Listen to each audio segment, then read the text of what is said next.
I have no intention of dealing with your parents. If you don't like it, we can get a divorce. That's how my husband threatened me. Are you sure about that? I had reached my limit and decided to go through with the divorce he suggested. A few days later, my ex-husband came to me, crying and begging on his knees. I was wrong. Please, forgive me. My name is Sally, a 27-year-old office worker. I had been married to David for a year. We met back in college. I was a freshman then, excited about the new campus life. At a club recruitment event, David approached me. He was 2 years older than me and was in the tennis club. I wasn't very athletic, but he explained that he joined as a beginner and was having fun. And the club had a system where everyone practiced and played matches at their own level. My friend was also interested, so we both decided to join the tennis club. I was nervous until the actual practice started, but he remembered me and taught me kindly.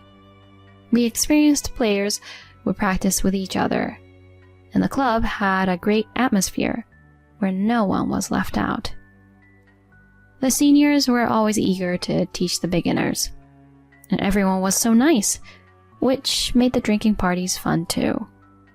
During my enjoyable college life, he confessed to me around the time he graduated. I've always liked you. I'm going to be working soon, and we won't be able to see each other. I wanted to tell you my feelings before it's too late. Will you go out with me? I had actually liked him too, but thought he saw me just as a junior and had given up on the idea. So, when he confessed, I was thrilled. Of course, I said yes, and we started dating. Since I was still a student and he was working, we mostly met on weekends. But we had a great time. He was mature, leading the way and taking me to various date spots. He often paid for our dates, saying I was still a student, which I thought was very manly. When I was job hunting, he gave me advice, which really helped me prepare. Later, I graduated and got a job. Congratulations, Sally. Thank you. It's all thanks to you, David. No, it's because you worked hard. Then he suggested, Now that we're both working, how about we live together? You mean move in together? Yeah. I thought it was better for you to focus on studies while in school. That might be a good idea. I was happy he suggested moving in together. We decided to inform our parents about it. Thank you for thinking to meet my parents. It's fine. It would be shocking if your parents just popped in and found out we were living together. Plus, it doesn't leave a good impression if I don't meet them first. Oh, David. I was glad he was so responsible, valuing our relationship and considering others. We went to my parents' house, and we told them about our intention to live together. However, my parents were against the idea. Why? What's the reason? I didn't understand at the time. For them, it was too soon. You haven't even lived alone yet. And you're about to start working, which means you don't know the hardships of being an employee. Starting to live together without fully establishing independence isn't good. First, get used to the job. Then, experience living alone. Only after you can live by yourself should you consider living with a partner. That's the right order, in my opinion. But both of us were shocked at their opposition. We were even looking at apartments together. Can't you really make an exception? I'm sorry. It's not that we don't trust you. It's just our opinion as parents, a rule and mindset of our household. I don't plan to bend it. So, if you want to live together, please, wait a bit longer. Mom and Dad, you're being too rigid. There are so many couples younger than me who are living together. And what if you end up getting pregnant? It's dangerous to act without considering the risks, getting carried away by the fun parts. We want you to have a solid foundation to handle any situation. You might be angry with us now, but please, understand. He wouldn't budge. So David and I had no choice but to give up on moving in together. I had to apologize and send him home. I apologized again via text, and he seemed pretty shocked. I was very upset with my parents. Why did they oppose it so much? I'm 22 years old. I can be independent. But my parents wouldn't listen to my words. They dismissed me like a child, throwing a tantrum.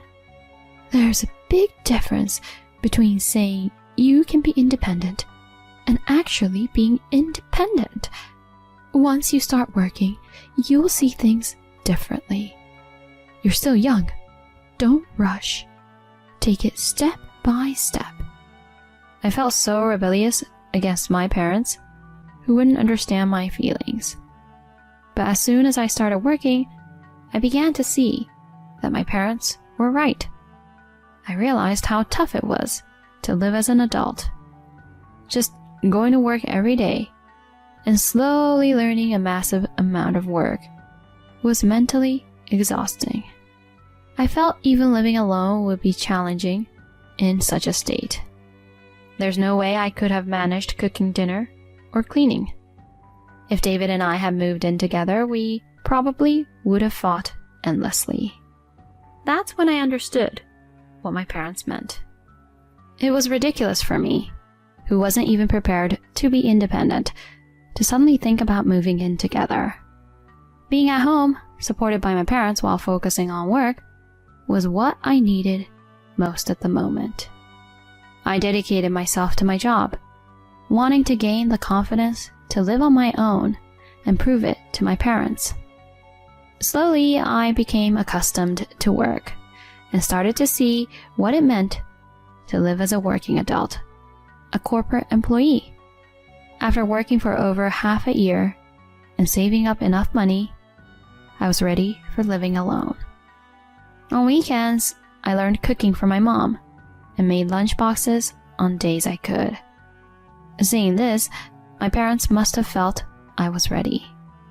They finally agreed to me living alone. So I started living alone in an apartment near my company.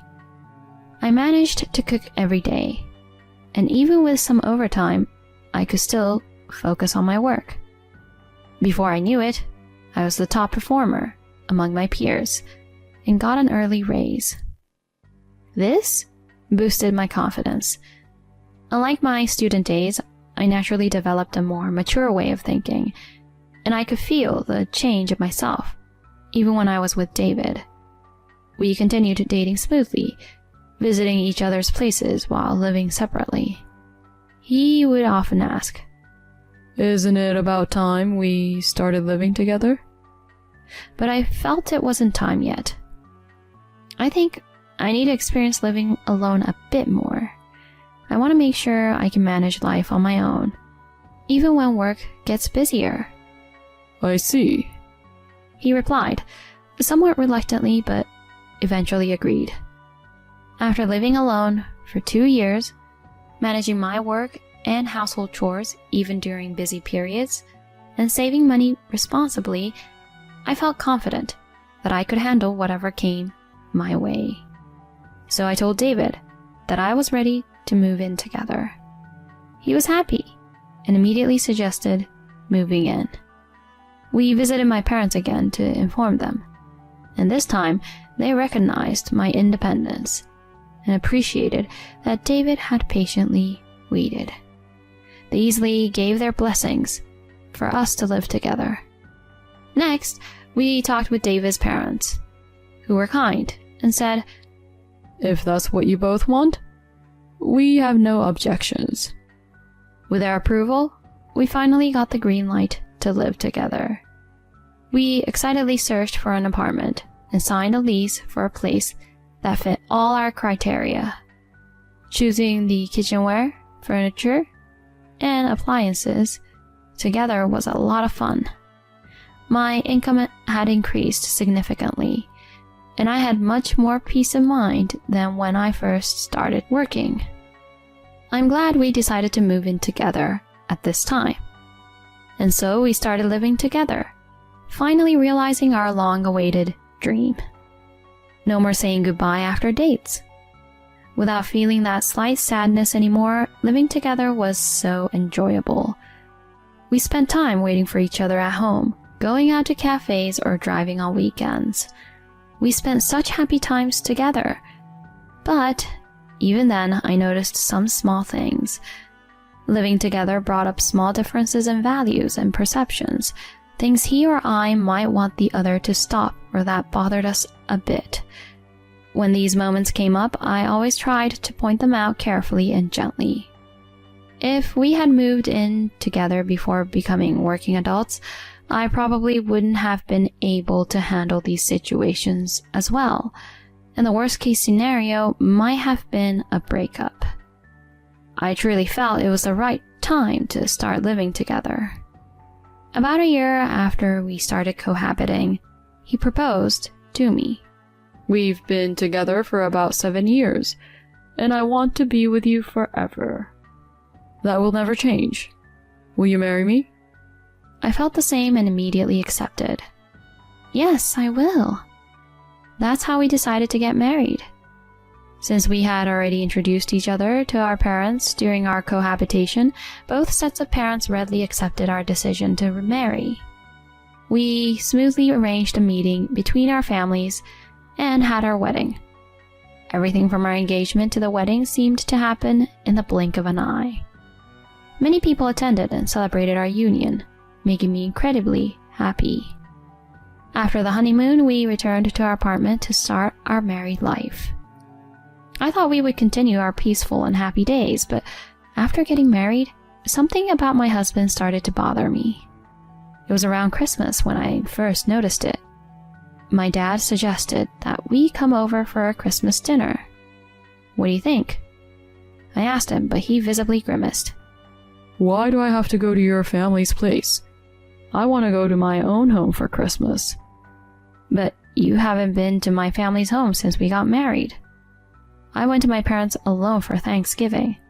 After getting married, it's important to visit each other's families. When I rebuked him, he replied reluctantly. "Honestly, I'm not fond of your parents." Why? "They're just too rigid. Remember when we first talked about moving in together? They were all uptight." Uptight? My dad was just giving us good advice. "They're old-fashioned and inflexible. That's why I'd rather not be involved with them." What? I was shocked by his words. I had rebelled against my parents back then, but now I was grateful for their strictness. Maybe he found my parents difficult because his own were more permissive. I think it was a matter of compatibility. But there was no need for him to slander them like that. From then on, I started to distrust my husband. I had always thought he was kind and sincere, but maybe he had another side to him. I began to sense a certain duplicity in him. After that, he never came to my parents' house and didn't make any effort to meet them. He would get really upset if my parents wanted to visit and would go to his own family's home instead. I was shocked by his attitude and felt guilty that I couldn't tell my parents the truth about his feelings. Gradually, my affection for him faded. He would force me to attend his family gatherings but refused to meet mine. His selfish behavior, based solely on his likes and dislikes, disappointed me. Recently, he started to openly denigrate my parents, triggered by my earlier promotion than him. Why the hell did someone born to parents like that become a manager before me? Is the company messed up? Or did your parents pull some strings? Like, please promote our child or something. Of course they didn't do that. Why would you say something so awful? He was clearly berating me and my parents out of jealousy. I was so fed up with him. He seemed to be showing his true colors more and more. In the midst of this, my parents invited us to a family gathering, mentioning that my uncle, who had always been kind to me since I was little, would be there. He was a busy businessman and rarely attended these gatherings, so I rarely saw him. I wanted to go, especially because my uncle would be there. My parents had asked me to bring my husband to greet my uncle, so I tried talking to him about it. Hey, there's a family gathering at my parents' house in a couple of weeks. My uncle wants to meet you too. Nope, pass. What? I told you I don't want anything to do with your parents. If you don't like it, let's divorce. He threatened. I can't believe this. Why would you say that? Because you don't listen. Enough! I ended the conversation quickly and decided to go to the family gathering alone. I was happy to see my uncle after so long, but I had been not talking to David since our last fight, and the stress made it hard for me to smile. My uncle noticed and asked if something was wrong, and I ended up crying. This surprised not only him but also the other relatives. What's wrong, Sally? Are you okay? My parents also sensed something was amiss and rushed over. I apologized and honestly shared about my troubled relationship with my husband and how he had been insulting me and my parents. The relatives were furious, and my uncle was angry too. Then, to my surprise, he suggested we go and talk to David right then. But it's okay. I just want to have a proper talk. He assured me, so I took him back to our house. David was lounging on the sofa. Oh, you're back already? And who's this? He asked, casually, scratching his belly. You must be Sally's husband. I'm her uncle. Uncle? So you're her parents' sibling, huh? My husband responded disdainfully. Is that any way to speak? My uncle said in a low voice, clearly annoyed by my husband's attitude. My husband didn't back down, though he seemed a bit taken aback. Why should I care? She's my wife after all. What are you doing here anyway? Isn't it rude to just show up unannounced? So you were just relaxing at home while there was a family gathering at your wife's parents' house. That's a terrible thing for a husband to do. What's with you? You're just like her dad, always preaching. Weird old man. He then sneered. I was furious at his mockery. Stop it! Don't insult my family like that. Oh? It's their fault for being ridiculous. Remember what I said? If you don't follow my rules, we'll divorce. Since you clearly don't get it, here's something for you. He handed me filled out divorce papers. Are you really okay with this? I was at my breaking point. I decided to go through with the divorce. You better not regret this. Who would regret it? You have a lot to reconsider about yourself. My uncle said, visibly exasperated and no longer angry. I packed my things with my uncle and took them back to my parents' house. Then I submitted the divorce papers and finalized my divorce from David. He was truly the worst. Why hadn't I seen how petty he was? I apologized to my parents and uncle numerous times. Although they comforted me, saying it wasn't my fault. I felt responsible for marrying such a man. But it wasn't over yet. I knew a fact about him, which is why I decided to take action against him. A few days later, my ex-husband came to my parents' house crying and begging for forgiveness. I was wrong. Please, forgive me. He said this because of what my uncle had done. The company my uncle managed was actually a major client of David's company. I only found this out when I told my uncle about my ex. My uncle had decided to assess David in person before making a decision about the contract. Finding him utterly despicable, he quickly decided to terminate the contract. Naturally, this caused significant problems for my husband's company. The president immediately asked my uncle why, and he honestly spoke about David's character, saying he didn't want to continue a contract with a company employing someone with such poor character. Consequently, the president fired David.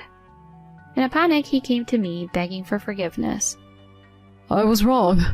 I should have valued not only you but your family too. Please, let's get back together. What? Are you serious? You're just trying to save yourself. It's so obvious. I don't have a shred of love left for you. We're already divorced and we're strangers now. Leave before I call the police, I said coldly and closed the door in his pale face. I thought if he was still there in 5 minutes I'd call the police, but he soon trudged away. After that, my ex-husband couldn't return to his company and struggled to find a new job. Apparently, he had been deemed incompetent at his previous company, and his reputation for causing problems made it impossible for him to find work. Now he's living in a miserable and lonely life in a cheap apartment, working part-time. All my college friends supported me, so he was ostracized by them too. Even his parents were dismayed and cut ties with him. Well, he's still young and can start over, but I hope this experience has made him realize how awful his behavior and attitude were. Meanwhile, I'm doing well in my job, finding work more and more enjoyable. My uncle, parents, and I had dinner together, enjoying our time as a happy family. Going forward, I plan to cherish my family while enriching my work and personal life.